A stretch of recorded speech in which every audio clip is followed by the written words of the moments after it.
All right, what is up, everybody? Welcome to the Touchdown Glass podcast.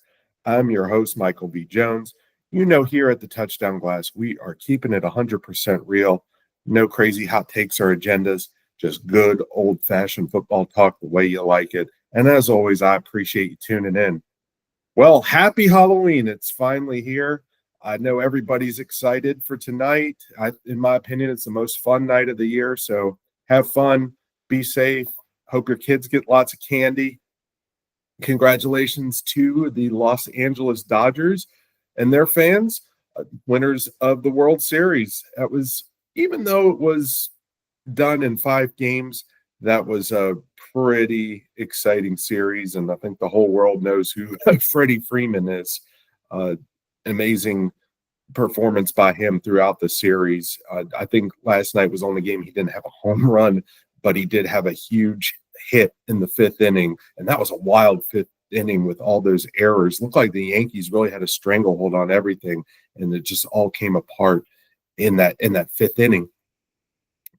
But anyway, I'm sure we got an exciting weekend of college football coming up, but the NFL Week 9 starts tonight with the Jets and Texans, and we'll obviously talk about that a little later on in the podcast. So let's review what happened in Week 8, and a lot of exciting things, a lot of big stories, some moves being made, and yeah, we got a great slate of games coming up. So let's go back to Thursday Night Football last week, where the Los Angeles Rams defeated the Minnesota Vikings 30-20. And what a difference this Rams offense was with the return of Puka Nacua and Cooper Kupp. Cooper Kupp scoring a touchdown, Puka Nacua over 100 yards. I think, though, it's kind of like we always remember those certain plays, those bad calls. And unfortunately for the Vikings, they had a chance, I think, down by 8 to drive down and tie the game. And the Rams got a safety, but there was a blatant face mask that was not called on Sam Darnold. So I know that put a little stain on it for the Vikings fans, but you can't say that they would have won. Huge loss for the Vikings, not so much the game, but their left tackle, Christian Darrisaw, who's one of the best in the game, gone for the year, but they did make a trade, and we'll talk about that. So the Vikings dropped to 5-2 after a 5-0 start, 2 consecutive losses. The Rams 3-4, back in the mix in a very tight NFC West.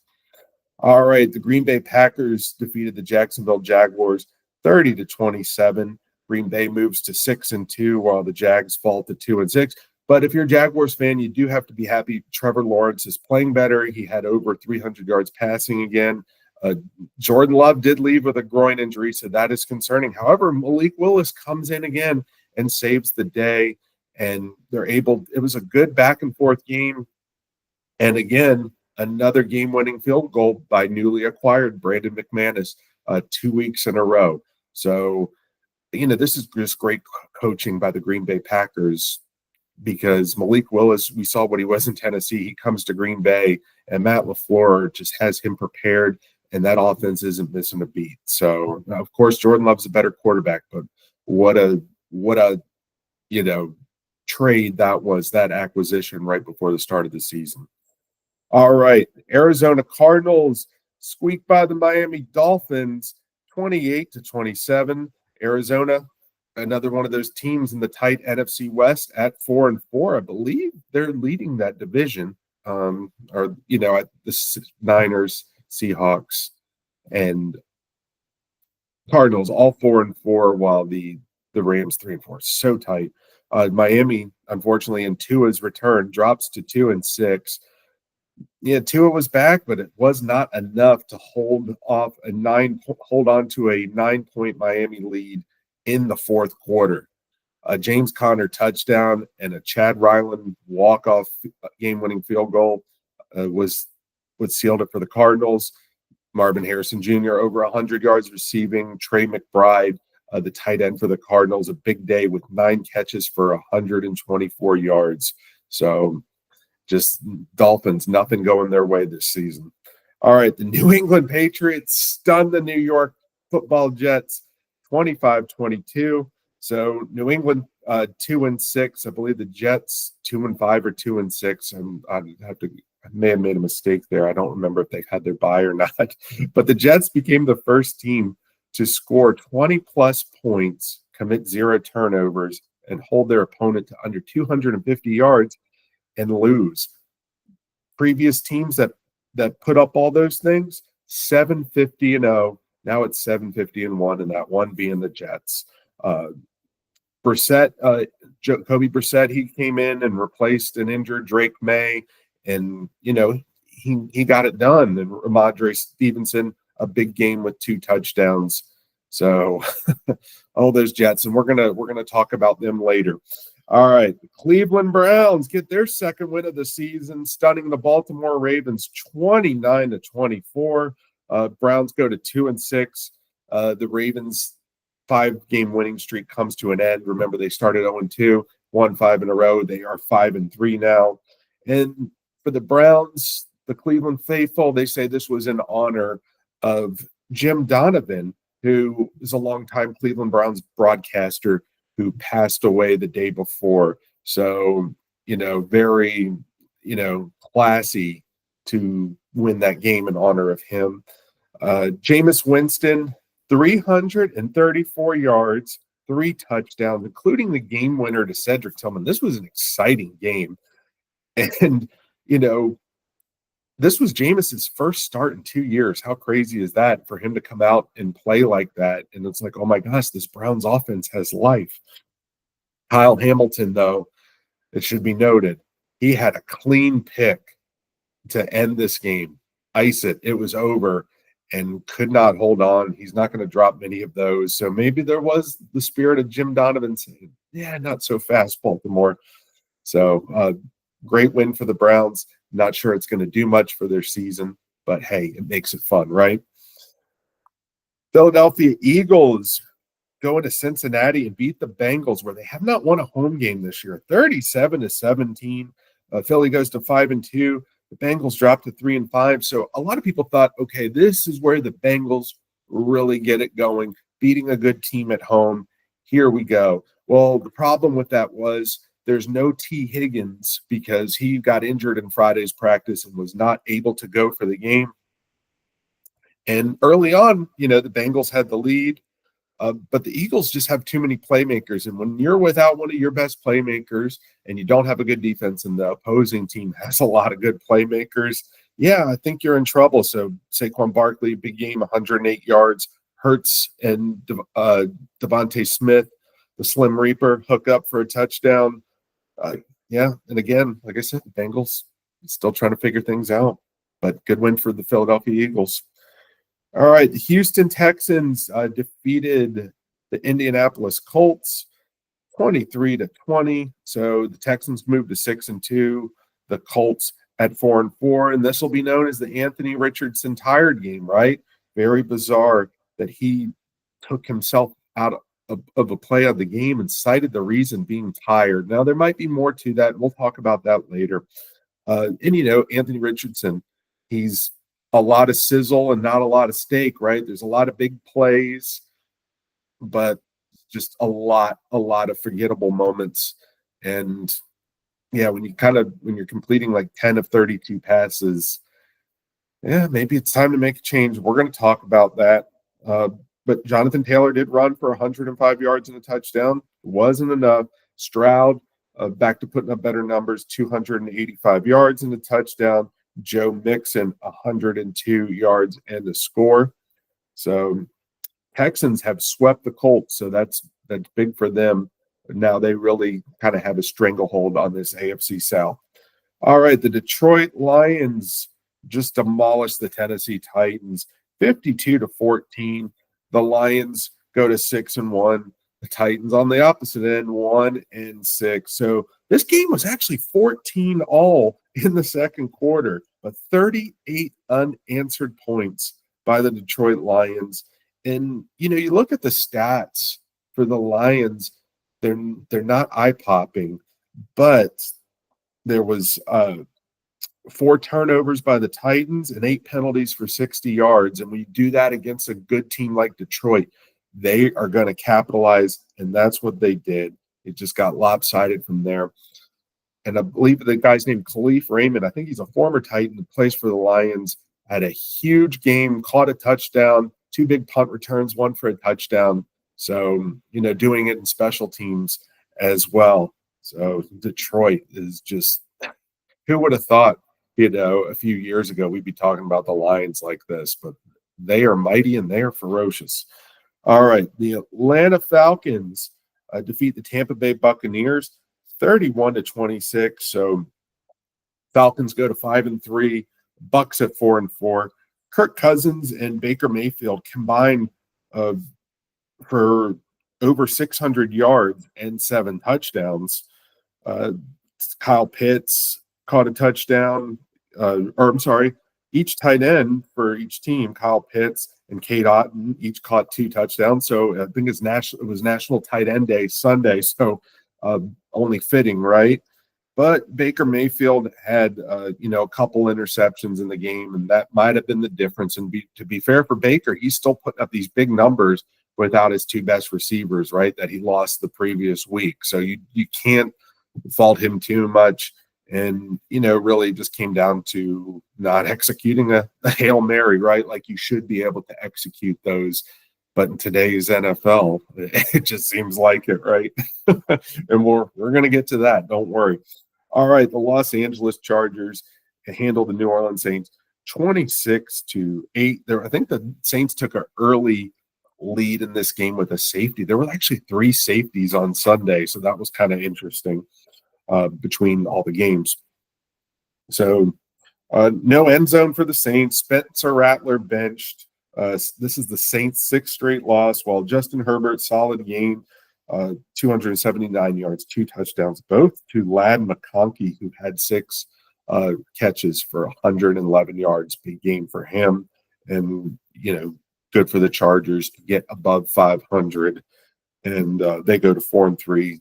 Saints 2-6. Yikes. All right.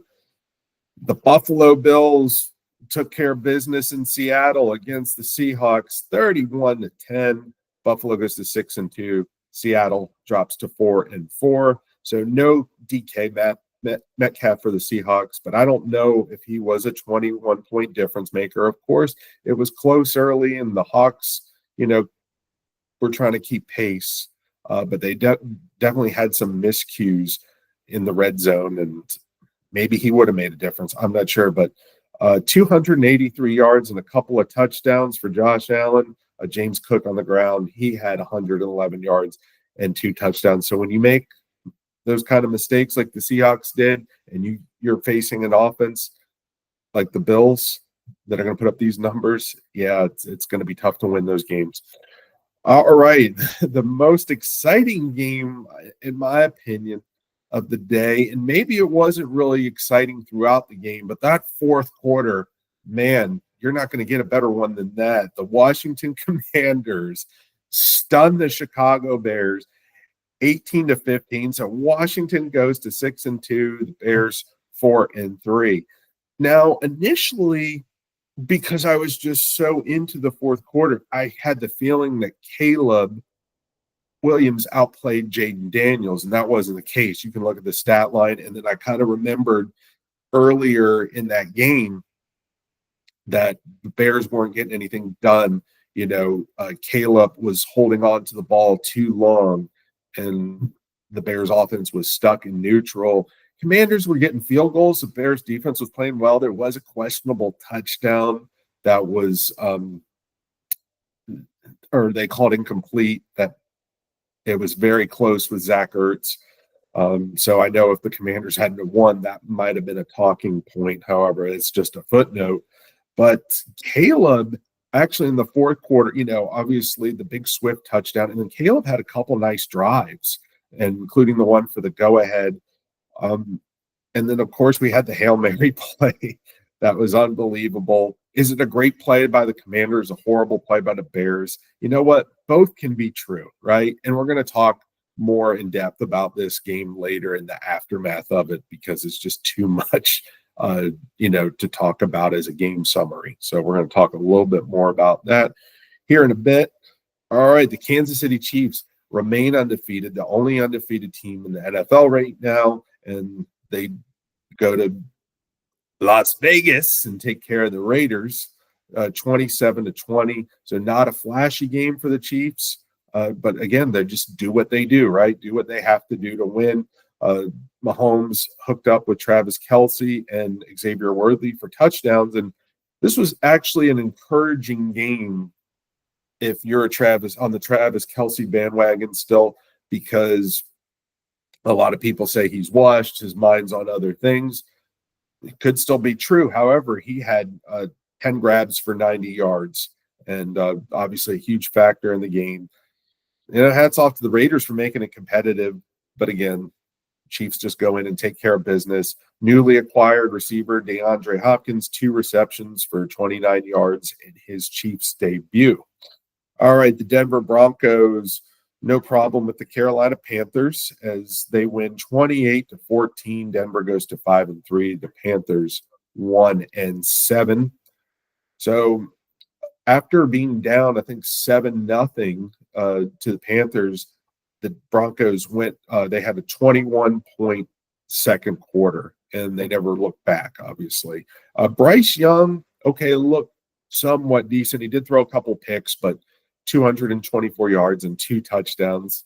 Again, it's encouraging for him considering how bad he was before, but nothing great. And Bo Nix, I gotta eat some crow. I said Bo Nix will be a slightly better version of Brandon Weeden, and yeah, he did have some kind of a shaky start, showed some things, but now he's got that offense clicking. 284 yards, 3 touchdowns. I know it's the Panthers, but this is a rookie, and he looked great throwing the ball. So I got to give credit to Sean Payton, Bo Nix, and that offense. They got it going. All right, Sunday Night Football. Dun, dun, dun, dun, dun, dun. San Francisco 49ers beat the Dallas Cowboys 30-24. Niners go to 4-4. Cowboys drop to 3-4. An early lead by the Cowboys just evaporated in the third quarter. 24 unanswered points by San Francisco, including 21 in the third quarter alone. George Kittle, monster day, continues to haunt the Cowboys, 128 yards and a touchdown. Dallas tried to rally late with 2 Dak Prescott touchdown passes to CeeDee Lamb. CeeDee Lamb, a big game, but failure to convert a 4th and 10 late in the fourth, it just spelled doom for the Cowboys. That was all she wrote. And then Dak, multiple turnovers again, 2 interceptions. And when you lose by, such a small margin by 6 points, yeah, and the other team didn't turn the ball over, yeah, that might be the difference. So, all right, Monday Night Football. Dun, dun, dun, dun. The Pittsburgh Steelers beat the New York Football Giants 26-18. So Steelers go to 6-2. New York Giants 2-6. Big night for the Steelers. Calvin Austin III with a 73-yard punt return for a touchdown, and he also caught another one from Russell Wilson for 29 yards. Giants had this weird failed 2-point attempt that's getting more attention than it deserves because it really didn't have an outcome on the game, but I get it. I get the criticism, but a little more attention than it's worth. Tyrone Tracy had a nice game for the Giants, 145 yards on the ground and touchdown. Najee Harris of the Steelers countered with 114. So good performance there by both starting running backs. But yeah, that is week 8. And let's talk about what is going on around the NFL. So we will start with Anthony Richardson and being benched. And what does that mean? The tired thing, that's horrible optics. Could he have been dehydrated? Could he thought he was injured? Could he have got his bell rung? I'm not sure. It's a horrible answer, but there could be a multitude of things, and it might be something he doesn't want to say. So he took him out. He came out for one play. Again, If it was literally just fatigue, I don't know how I feel about that. Um, maybe you would think maybe call a timeout. I don't know what the timeout situation was at that point, but yeah. To go with Joe Flacco though makes sense. It makes sense.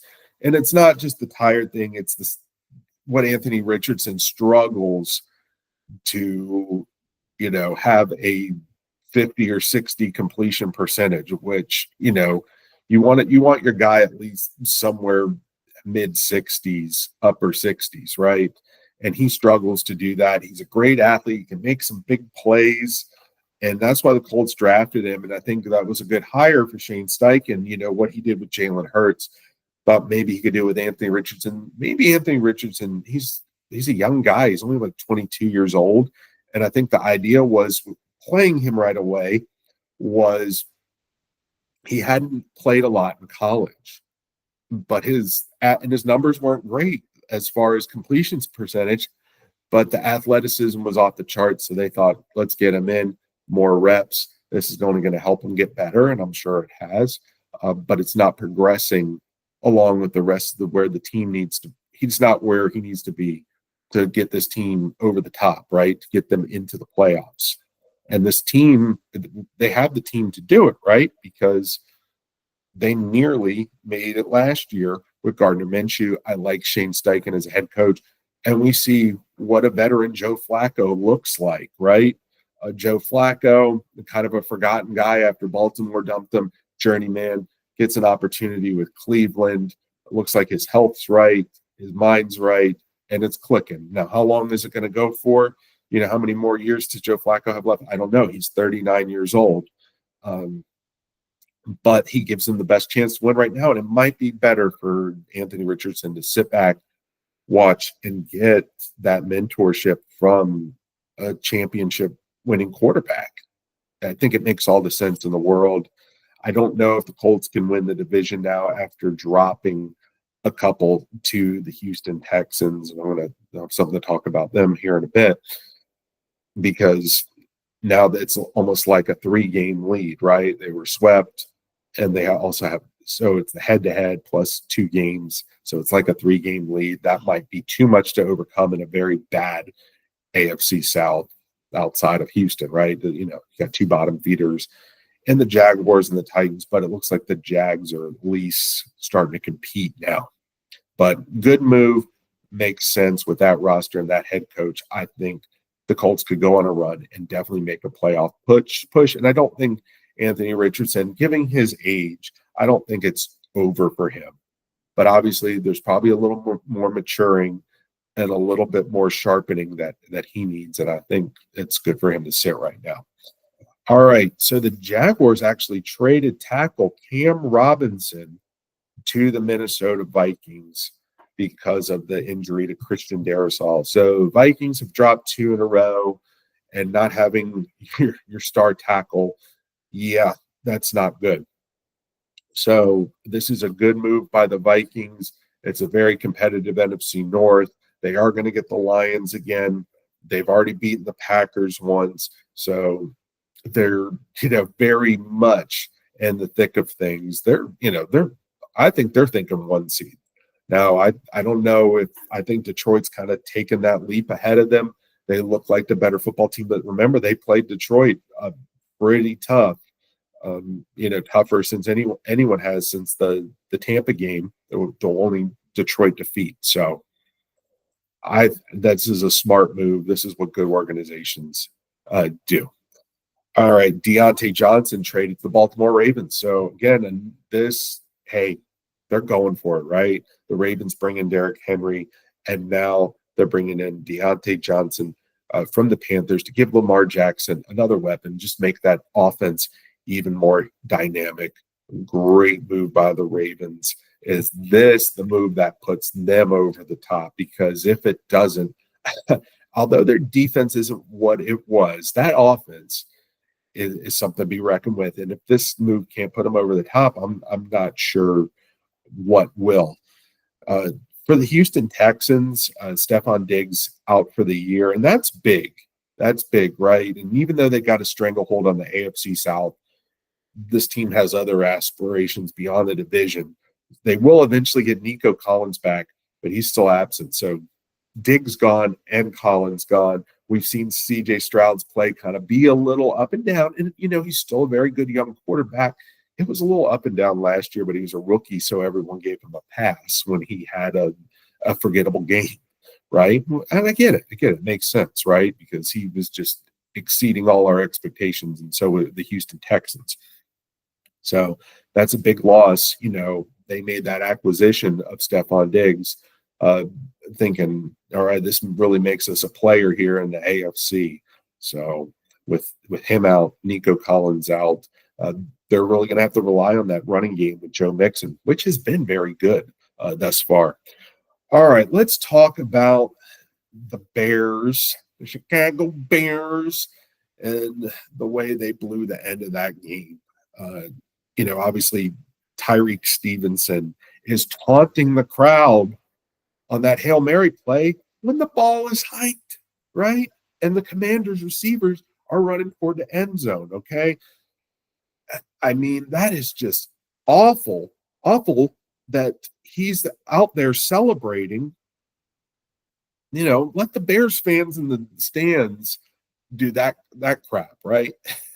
I mean, there's world-class athletes running down the field. There's a QB that can dance around, avoid pressure, and launch it even with a hurt rib. And your job is to make sure Noah Brown doesn't get behind you, right? And what happens? You have to chase, come back, run to the ball. You tip it up, and Noah Brown catches. I mean, you can't make this stuff up. So really, though, that is disappointing on Tyreek Stevenson, but he's a young player. The problem I have with the Bears here is coaching. And I think Matt Eberflus is a great defensive mind. I think he's a good guy. I don't know if he has all the respect of that locker room, and he may have lost some more of it this game. First off, why didn't you call timeout when you can see your player? If you're not paying attention, why aren't you calling timeout when you can see your players are not clearly prepared for the upcoming play? Another problem I had with the coaching, too, and this might not have been his call, but I'm sure he heard about it in the game plan. Late in the game, the Bears have a chance to go up, and they hand the ball on the 1 yard line to an offensive lineman who's, I don't think, ever had an NFL carry. When you have a DeAndre Swift, when you have that other guy, I think Johnson, right? You have those guys. You're handing it to a lineman. Do that when you have the game wrapped up and you can have a little fun, like something like Detroit does. It was a disaster. Fumble, Commanders ball. However, you're still able to drive down, get the go-ahead score, but you blow covering a Hail Mary. And then you hear Komet saying stuff, the tight end, that players aren't going as hard as they should. And Eberflus just doesn't really seem like he has control over the locker room. He said something weird about it doesn't matter if it's a 13-yard play or a 60-yard play. Oh, okay, well, 13 yards wasn't going to win the Commanders the game. It's just bad luck. And I wanted to give Eberflus the benefit of the doubt, especially when he had these Bears at 4-2. They were about to win this game on the road. It was a big win, right? It was Fox's game of the week. Everyone was watching. The two top quarterbacks in the draft, they're having amazing years, and they blew it. And this is a tough NFC North now, and the Bears at 4-3 are at the bottom, looking up to the other three teams that are very well coached, right? Great players, very well coached. And when when something goes wrong with these coaches, a la Matt LaFleur, right? With Jordan Love going down, he's prepared. the Vikings, right? They're making a move. They're getting another offensive tackle. When their starting offensive tackle goes up, they're right back at. They're going to be right back at it, right? And then Detroit, my God, Aiden Hutchinson's out, but their defense is strangely playing better. So, uh, yeah, I kind of thought Eberflus was on the hot seat, especially. But the good news, I think, for him is Caleb is playing well. If there is any kind of regression and the Bears, blow more of these games, I think he's toast. So, and that's something to keep his eye on because his seat just got a lot warmer. All right. I mentioned we're going to talk about the Jets and the Cowboys, and I wanted to bring this up because my former neighbor still lives in my mom's neighborhood, grew up with him being my neighbor. He asked me a question. Well, do you think it's worse to be a Cowboys fan or a Jets fan? Now, for me, I said I have to look at it from my personal point of view. I said Jets because in my lifetime, I've seen 3 Super Bowls, and people can joke and say I was a kid. Okay, you know what? I got to wear the Super Bowl champion shirts down the hallway and, stick my chest out at school. So what if I couldn't drink a beer and watch a game? You know what? There was other people that look at Philly fans. That grown up could never say they could have done that at school. So, it's just one of those trade-offs, I guess, right? But a trade-off that you have no control over. But the Jets, okay, I know people will say the argument, well, the Jets have made, 3 conference championship games since the Cowboys have last made one, but they have nothing to show for it, right? I've witnessed championship teams, and their lone championship was 55 years ago. So I would definitely say Jets. Another thing, too, they have not made the playoffs since that last AFC championship game they appeared in, the 2010 season, right? We talk about how long ago Aaron Rodgers won the Super Bowl. That was then, right? That was then. So I would definitely say Jets from my point of view. Now, it's bad for both teams. It really is because you have, it's not like, oh, yay, I'm a Cowboys fan, so much better than the Jets.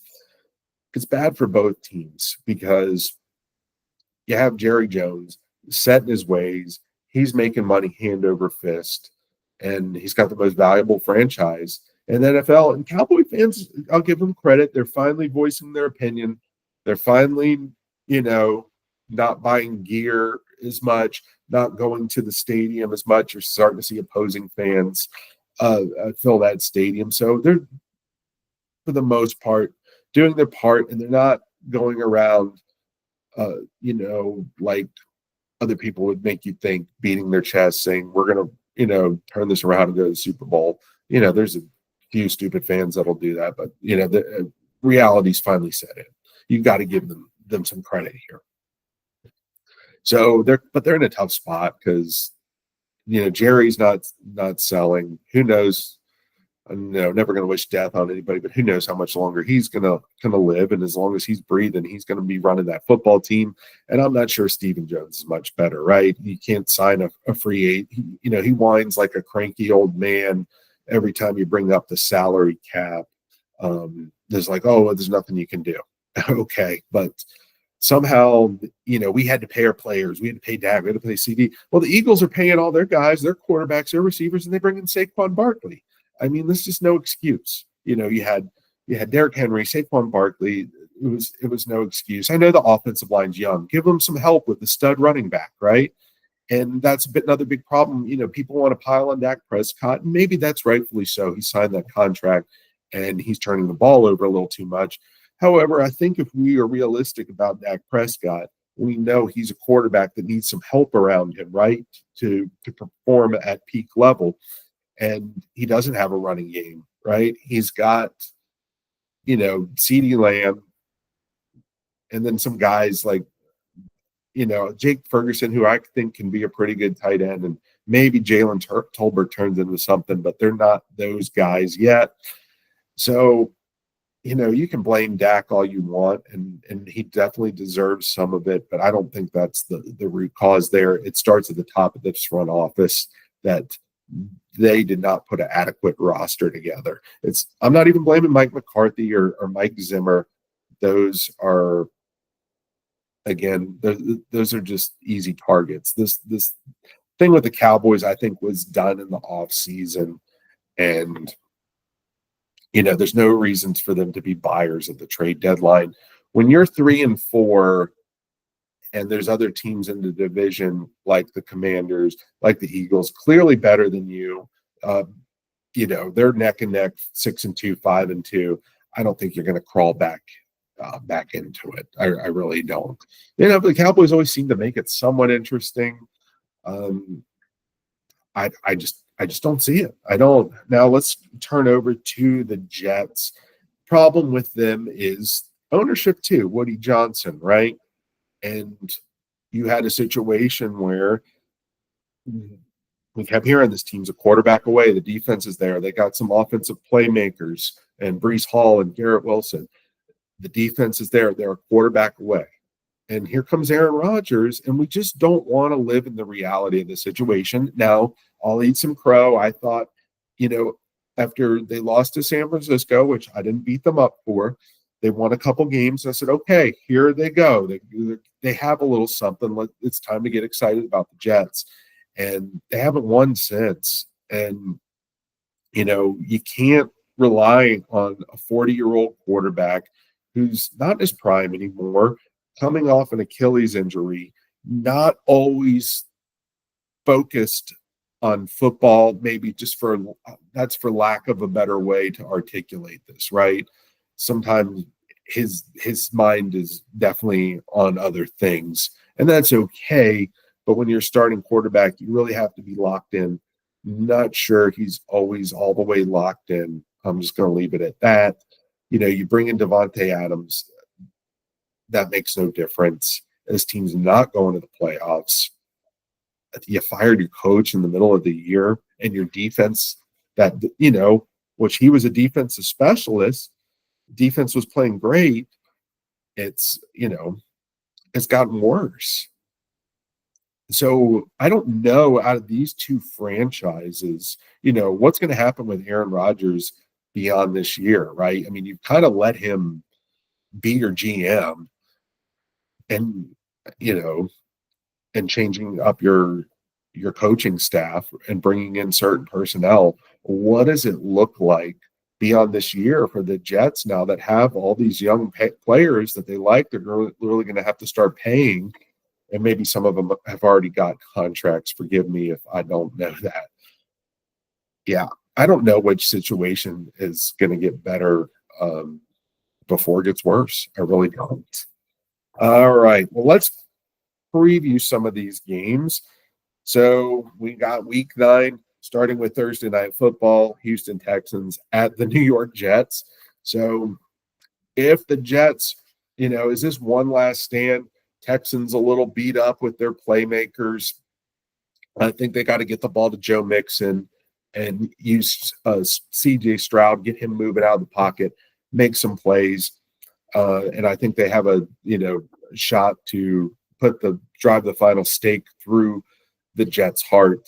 But we'll see. Maybe the short week at home will help the Jets.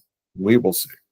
All right, Sunday, New Orleans Saints at the Carolina Panthers. Not sure who's going to start for the Saints. I know Bryce Young is going to start for the Panthers, and they probably will keep him as the starter for the remainder of the season. But again, there's still quite a bit of season left.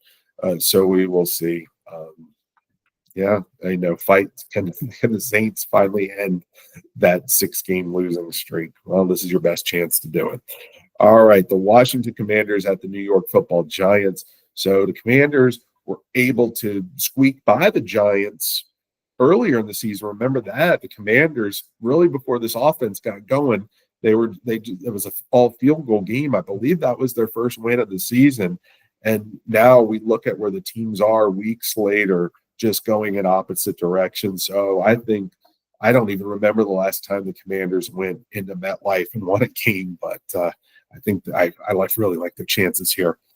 All right, Miami Dolphins at the Buffalo Bills. So, and two teams that have always kind of been a thorn on their side, in this era of Tua and Allen. Obviously, Buffalo with the upper hand. I think they have the upper hand again, and I think it's just too little, too late for Miami. We'll see if Tua back a second week might make a difference.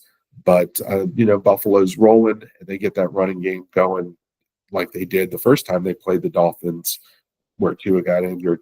Yeah, that's going to be. I think it could get pretty ugly.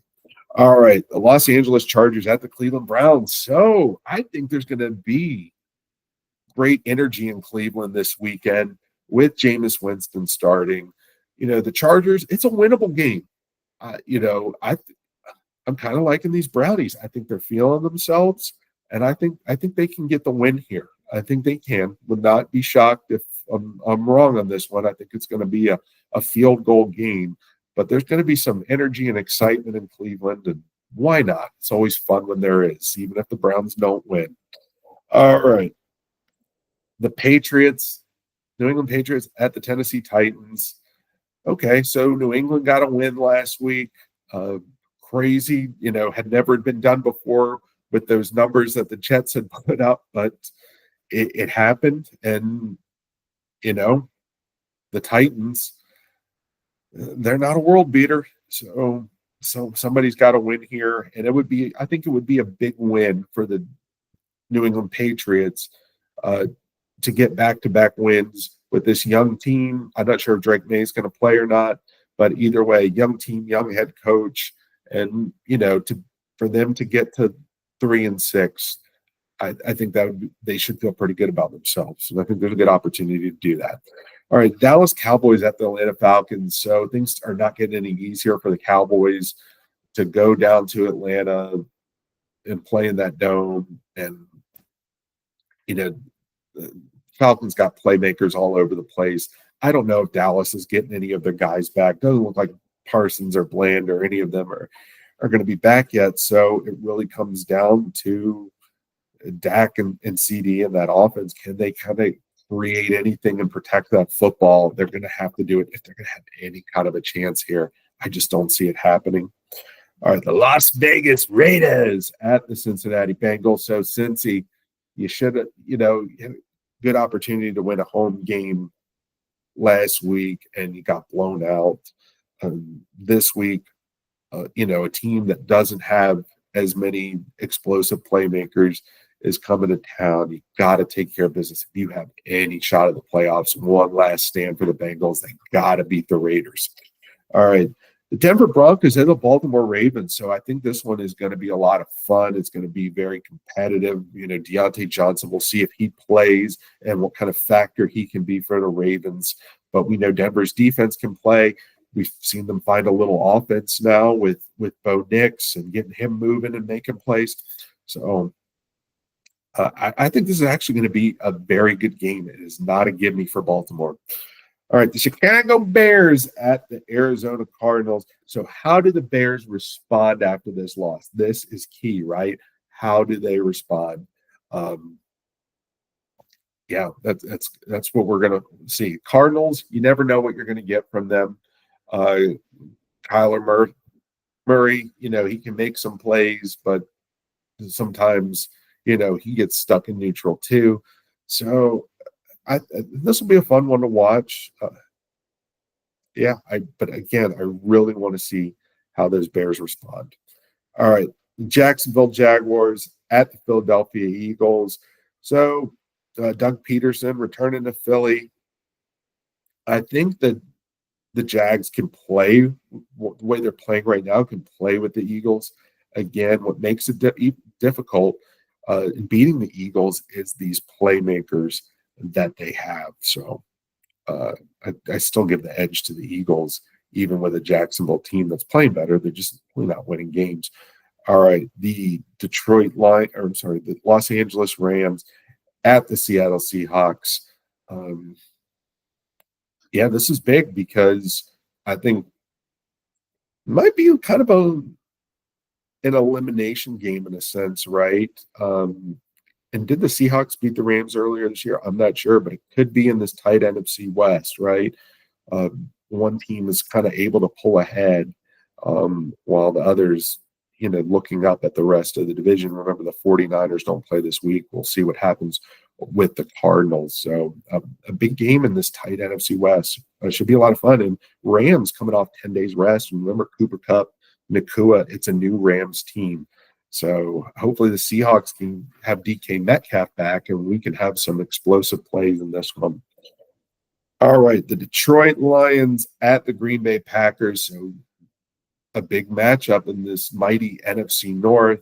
I'm liking the Lions here. I'm not sure. I'm guessing Jordan Love's not going to play if it's a groin injury. I wouldn't do it, even though it's a big game. I think in Green Bay, you play for playoffs here, and I know that's kind of a loser mentality, but you play for playoffs and hope that maybe a team slips or something, and maybe Minnesota falls or maybe Detroit kind of cools off a little bit, and maybe you can make a play at the division.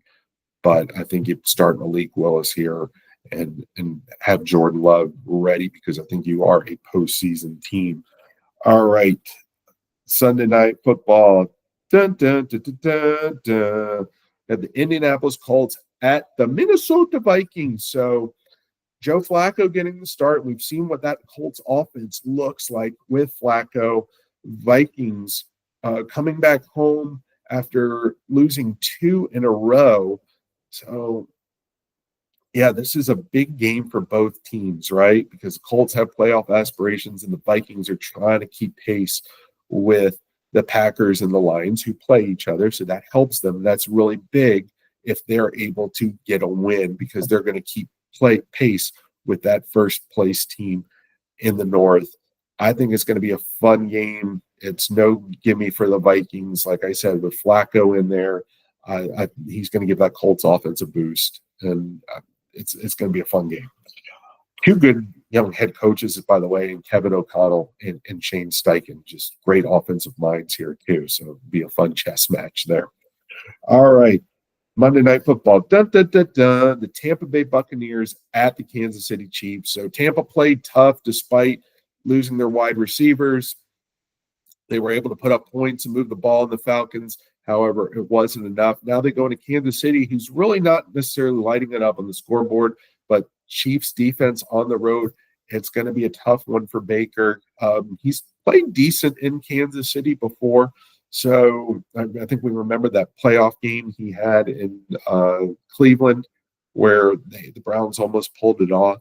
So I don't remember a stat line from there. Forgive me. I just remember he went in and the Browns nearly upset the Chiefs. So it should be a good game. Can they be the ones to knock off the Chiefs?